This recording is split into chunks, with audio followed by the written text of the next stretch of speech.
L'invité de la matinale.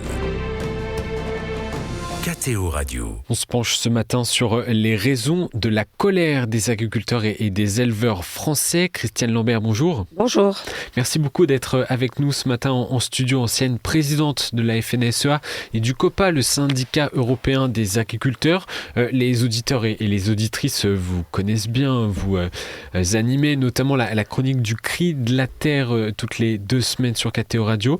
Alors après la coordination rurale, il y a un nouveau convoi mené par la FNSEA qui est monté jusqu'à l'Assemblée nationale mardi dernier. Les blocages d'autoroutes et de dépôts pétroliers par les agriculteurs sont encore nombreux aujourd'hui, même si du côté de Toulouse notamment, je parle de l'A64 ou encore dans le Var, l'A50, les agriculteurs ont levé le camp. Christiane Lambert, quelles sont les revendications des agriculteurs entre la coordination rurale, la FNSEA, éleveurs, cultivateurs? C'est difficile d'y voir clair. Il y a plusieurs problèmes qui se posent aujourd'hui en agriculture. Il y a une actualité brûlante avec la signature du Mercosur, cet accord commercial avec des pays d'Amérique du Sud. Il y a au niveau européen la négociation de la politique agricole commune pour les 7 années à venir, où la Commission avait prévu une baisse du budget de 20%, ce qui était impossible à tenir. Et la ministre Genevard a réussi avec d'autres à négocier le maintien du budget, donc ça c'est déjà un bon acquis, une bonne chose. Il y a un projet de taxation des engrais qui rendrait l'activité beaucoup plus onéreuse pour ceux qui utilisent les engrais, et puis ils sont nombreux. Et puis il y a aussi, depuis très longtemps, c'est les problèmes sanitaires qui s'amoncellent. Longtemps, ça a été sur les volailles, avec l'influenza aviaire. Aujourd'hui, ça touche les bovins, avec la dermatose nodulaire contagieuse, une maladie épouvantable, parce qu'elle meurtrit beaucoup les animaux. Il y a une forte douleur des animaux. Et la seule façon de l'éradiquer, c'est de dépeupler les élevages, c'est-à-dire d'éliminer les animaux. Il y avait eu aussi l'influenza sur les volailles. Avec le réchauffement climatique, des maladies que nous n'avions pas auparavant montent de l'hémisphère sud et touchent nos cheptels. Donc ça, c'est un stress particulier parce que l'attachement aux animaux est très fort. Et pour les éleveurs, c'est très difficile de pratiquer l'élimination des troupeaux. C'est une mobilisation qui dure maintenant depuis fin novembre, déjà dans le sud-ouest notamment. Quel a été l'élément déclencheur ? C'est plus le Mercosur, la dermatose nodulaire? Non, alors le mouvement, on pourrait dire même qu'il dure depuis 2024, parce que rappelez-vous, il y a eu des très gros blocages aussi. Bon, après, les mobilisations des agriculteurs, elles sont plutôt saisonnières, parce qu'en ce moment, il y a moins de travail dans les champs, dans les vignes, dans les vergers. Ils peuvent davantage être disponibles pour manifester. Après, quand les travaux des champs vont repartir, fin janvier, mi-février, ça sera plus compliqué de se mobiliser. Et il y a un malaise des agriculteurs, il y a un ressenti triste, très triste pour certains, parce que les critiques en direction de l'agriculture sont nombreuses. Or, c'est une activité qui produit l'alimentation, qui nourrit la population. Donc, c'est une activité noble et indispensable. Mais très souvent, seulement les problèmes ou les défauts de l'agriculture sont évoqués. Et ce qu'elle produit l'alimentation. Elle tient les territoires. La France est belle parce qu'elle est cultivée partout. Nous sommes une terre de tourisme, le tourisme vert à la côte, largement autant que le tourisme bleu.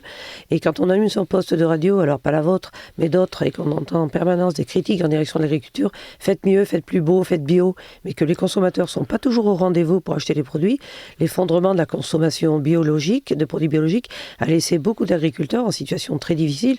Beaucoup d'ailleurs ont dû arrêter de produire en bio parce que les consommateurs n'étaient plus au rendez-vous.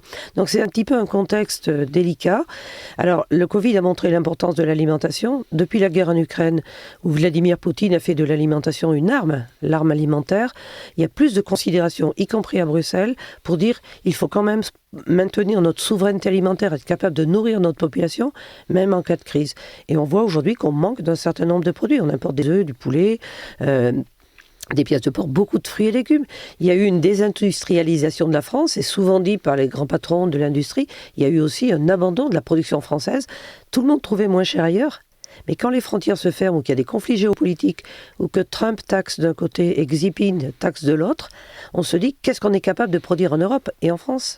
Il y a cette colère envers le Mercosur, cet accord de libre-échange, vous en avez parlé.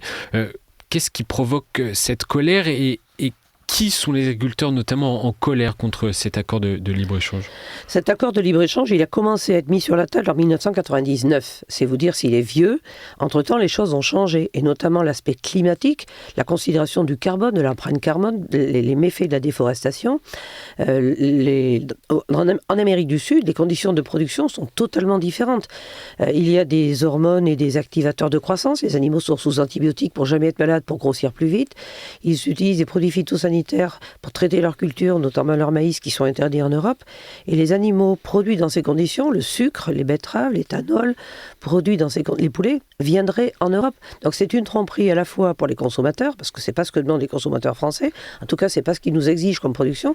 Et c'est une tromperie pour les producteurs. Et qu'est-ce qu'ils craignent justement les producteurs ? C'est que leurs produits soient remplacés aussi ? Exactement. Ils craignent qu'il y ait une concurrence déloyale, que ces produits arrivent à un prix beaucoup plus bas, alors que les conditions de production ne sont pas du tout les mêmes, et que leurs produits soient remplacés dans les rayons. On le voit aujourd'hui sur la volaille. Il y a des importations de volailles d'Ukraine parce qu'on n'en produit pas suffisamment en France. Il y a des importations d'œufs d'Ukraine aussi, mais sur la plaquette de 30 œufs, il est écrit « Ces produits ne respectent pas les règles de l'Union européenne ». Quand les agriculteurs voient ça, ils deviennent fous. Et vous parliez aussi d'un déficit commercial dans le secteur agricole et agroalimentaire. En France, il y a une nécessité d'exporter, de moins importer et de plus exporter ? Et il y a surtout une nécessité de produire davantage en France et en Europe. On va revenir à un déficit commercial de l'agriculture, alors qu'on était un secteur positif qui amenait des devises à la France. Et l'agriculture, elle tient les territoires. Il y a de l'agriculture partout sur les territoires. Que vous alliez en Creuse, en Haute-Savoie, en Bretagne, en Finistère, dans la Somme ou dans Provence-Alpes-Côte d'Azur, le territoire est tenu partout. Si l'agriculture disparaît, ce sont des paysages qui se ferment, des emplois qui se ferment, des communes où il n'y a plus personne. Et donc le vivre ensemble en milieu rural, il va s'étioler complètement. Et on sait très bien la tristesse que cela va engendrer. Donc oui, il faut produire. Et pour produire, il faut accepter qu'il y ait des poulaillers, qu'il y ait des porcheries. Les bâtiments se font à la campagne. Et vous savez, nous, on est éleveurs de porcs depuis 40 ans au même endroit. Il n'y a pas de problème. Dans votre famille, oui. Il n'y a pas de problème du tout de voisinage. Notre fils et notre salarié sont aujourd'hui 2 jeunes agriculteurs sur l'élevage et nous en sommes très contents. Donc il y a plein de communes où ça se passe bien, mais il y a des conflits qui sont montés en épingle et ça peut décourager certains de devenir agriculteurs. Pour la jeunesse agricole, les écoles sont pleines, les écoles d'agriculture sont pleines. Des jeunes ont envie d'être agriculteurs, il faut plutôt les encourager. Un mot également sur la dermatose nodulaire, parce que ça fait partie des sources de cette colère profonde des agriculteurs. Il y a eu des abattages de troupeaux contaminés qui ont mis en émoi le monde agricole. Est-ce qu'on a trouvé des solutions par rapport à ça ? Il faut écouter ce que disent les vétérinaires. Les vétérinaires sont les hommes et les femmes de science qui savent comment éradiquer cette maladie. Tous les pays qui ont été confrontés à cette maladie ont eu recours à la même méthode d'éradication, c'est-à-dire dépeupler, supprimer les troupeaux atteints. Il y a un temps d'incubation extrêmement long qui peut être de 28 à 40 jours. C'est-à-dire les animaux ont l'air d'aller bien, mais ils sont quand même porteurs sains. Porteurs sains, c'est-à-dire que c'est un petit peu comme au moment du Covid. Et donc ces animaux-là, mine de rien, contaminent tous les autres. Alors ce qui est très difficile, c'est que les animaux ne sont pas abattus à l'abattoir, les animaux sont euthanasiés à la ferme. Et donc pour l'éleveur très attaché à son troupeau, évidemment, tout éleveur a une relation particulière avec son troupeau. Ça, c'est quelque chose que beaucoup ont découvert. C'est pas que des numéros, les vaches. C'est des animaux qu'on côtoie tous les jours. On garde les vaches 4, 5, 6, 7, 8 ans dans son élevage, donc on s'y attache. Et ça, c'est très difficile. Donc là où il y a eu un accompagnement humain et psychologique, là où il y a des réseaux syndicaux, notamment en Savoie, ils ont accompagné les agriculteurs. D'ailleurs, ils allaient faire le vilain travail à la place de l'agriculteur pour qu'il s'épargne cette vue difficile qu'on garde toujours à l'esprit. Mais dans les régions où il y a eu de la véhémence et peut-être aussi une instrumentalisation, il y a eu quand même, on l'a vu, des fake news, des réseaux complotistes, des vidéos fabriquées par l'IA pour en rajouter. Donc moi je trouve que c'est très dommage que cette crise grave, difficile pour les agriculteurs ait été prise en otage pour des raisons politiques, pour des raisons de différents ordres, mais c'est pas rendre service aux agriculteurs que d'avoir fait ça.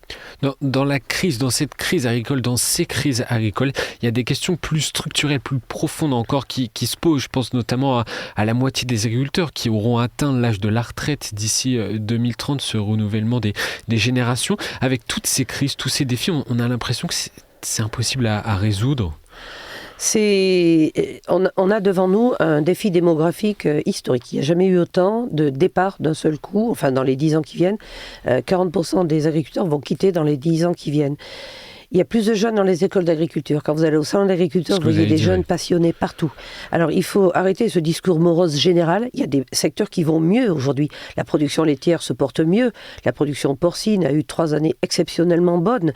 La production avicole, la production d'œufs marche très bien. Oui, il y a des secteurs qui vont mal et il faut discerner. Les céréaliers souffrent, les viticulteurs souffrent, mais d'autres secteurs se portent bien. Et on a une nécessité d'encourager ces jeunes. Ils sont là, ces jeunes. Il faut leur faire une place, il faut les accueillir. C'est aussi le rôle de toutes les structures locales, syndicales notamment. Le syndicat des jeunes agriculteurs, il travaille beaucoup, d'autres associations aussi. Et en local, de plus en plus de maires se disent aussi, si telle ou telle exploitation n'est pas reprise dans ma commune, ça va faire un trou béant. Ou alors, ce sont des agrandissements et des communes sans agriculteurs. Donc, il faut aussi restructurer certaines exploitations, mais je pense qu'il faut redire que produire, c'est essentiel. Au niveau de Bruxelles, il y a un changement de ton. Depuis que la guerre en Ukraine est là et qu'elle dure, beaucoup se rendent compte que, comme disait le général de Gaulle, un pays qui ne sait pas nourrir son peuple ne saurait être une grande nation. C'est exactement ça. C'est fini le temps où on pouvait acheter de tout partout, le monde était un grand supermarché. Les grandes puissances, Trump, Xi Jinping et la Russie, ont montré qu'ils veulent d'abord se solidifier eux-mêmes. Donc le temps des échanges de partout, non. Et puis l'alimentation, c'est quand même la base de la vie, le besoin premier, se nourrir, et on ne peut pas jouer avec ça. Donc il faut un minimum de satisfaction des besoins alimentaires d'un pays. Alors c'est à l'échelle de l'Europe que nous raisonnons, puisque la politique est européenne pour beaucoup, mais en France, on a laissé filer l'agriculture. Enfin, les politiques de gauche et de droite, parce que moi je les entends se bagarrer aujourd'hui. J'ai 43 ans d'engagement syndical, je sais qu'est-ce qu'a fait la droite, je sais qu'est-ce qu'a fait la gauche, et il ne faut pas qu'ils viennent m'en raconter. On en parlait avant l'interview, vous montriez une vidéo de l'évêque de Soissons qui célébrait une messe et qui bénissait des tracteurs durant ces manifestations. On l'entend chez les évêques qu'on reçoit sur KTO semaine après semaine, il y a beaucoup d'évêques qui ont prié ou célébré des messes parfois. Pour être auprès des agriculteurs en souffrance, que peut-on faire en Église, justement, d'un point de vue La pire des choses pour quelqu'un qui est désemparé, un agriculteur ou une autre personne, c'est la solitude et se retrouver seul face à lui-même. L'agriculteur, il travaille dans sa ferme, parfois tout seul, souvent tout seul. La commission rurale des évêques de France et Monseigneur Noblot, l'évêque de Saint-Flour, je suis cantalienne donc je le connais bien, font des choses et organisent des temps de parole. D'abord, il ne faut pas juger. Il faut écouter. Il y a beaucoup de jugements. Et avec les réseaux sociaux aujourd'hui, c'est d'une violence inouïe et ça peut faire très très mal. D'ailleurs, beaucoup d'agriculteurs ont arrêté de regarder les réseaux sociaux tellement c'est une violence extrêmement forte. Et donc se réunir, parler. Le syndicalisme agricole en proximité joue ce rôle-là. Tous les syndicats agricoles essayent justement de parler avec les agriculteurs, mais il faut essayer d'élever les lignes d'horizon, de chercher des solutions. Pas seulement contester, protester, être en colère et dire ça va mal. Il faut essayer de trouver des solutions, les négocier. Il faut être un syndicat de négociation, de proposition. On fait souvent la comparaison avec les syndicats ouvriers. Certains sont des syndicats de contestation, d'autres des syndicats de proposition. Moi, je me suis toujours inscrit dans une attitude de syndicaliste de proposition parce que les problèmes sont complexes, très complexes. Il y a des enjeux économiques, sociaux, environnementaux, sanitaires, climatiques. C'est quand même un cocktail assez détonnant. Et en ce moment, on a toutes ces crises-là. Elles s'additionnent. Elles ne se succèdent pas. Elles s'additionnent. Donc, parler, écouter, ne pas juger. Moi, je vais à la messe quand j'entends certains jugements à la sortie de la messe aussi. C'est-à-dire que c'est difficile. Alors, il faut expliquer posément et chacun peut y contribuer, votre radio bien sûr, mais le pire c'est la solitude et se retrouver tout seul avec ses problèmes à soi. Et être présent donc auprès des agriculteurs qui peuvent se sentir seuls et vous expliquer effectivement la difficulté peut-être à la fin de ces manifestations, de ces mobilisations, d'un retour après ces moments. Ça ne concerne pas que l'agriculture parce que la foi, l'Église a été longtemps un repère, un point d'ancrage qui s'est un peu effiloché, plus peut-être chez certaines populations, mais quand il n'y a plus de repère du tout, c'est compliqué de savoir à quoi se raccrocher. Merci Christiane Lambert d'être venue en studio ce matin.